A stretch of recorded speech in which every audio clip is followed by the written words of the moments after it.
The class itself is called GIS Workshop, and the premise is largely to have students participate in small groups and work with outside projects, or community-based projects in some case, or projects that are not necessarily contained within a typical semester.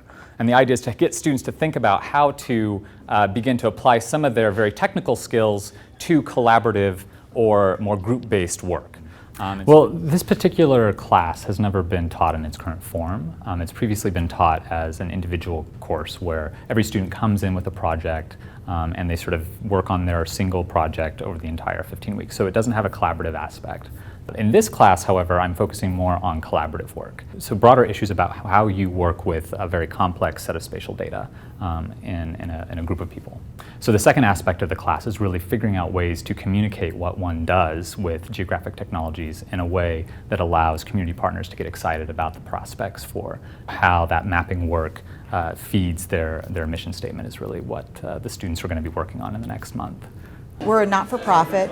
We have to look for grants to help fund a lot of our programs, and this is going to provide us with the data and things that we need that will really help us to paint a better picture in getting some of those grants. I would really like to be able to get a really good visual of the state of Muncie, especially as it relates to providing human services in this community. I think that it will show us where our most needed areas are, where we should be targeting elementary schools, getting information out on humane education for our youth. And we'll start with our youth and we'll work our way up.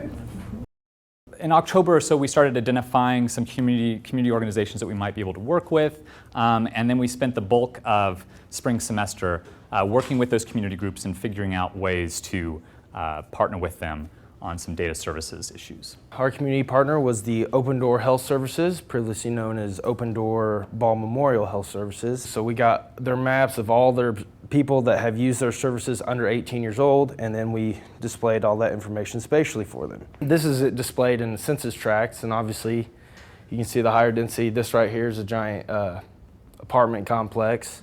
These right here are the school corporations, because obviously this is under 18 data. This probably want to know what school corporations that they're involved in.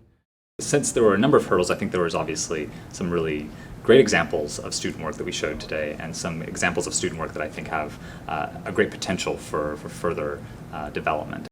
I like to give a lot of stats and data to donors and volunteers, and sometimes their eyes can glaze over. This presentation was actually perfect, because now instead of quoting different statistics about our community, I can just show them a map and show them where the high pockets of poverty are and then where services are.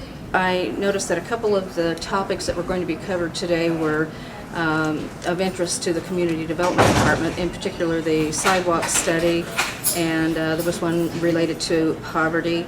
And then the animal shelter one I know is of interest to the mayor, and so we're excited about these student projects, and I hope we can plan some in the future that will feed directly into the programs that we're administering. In our situation, the data was protected health information, and they were very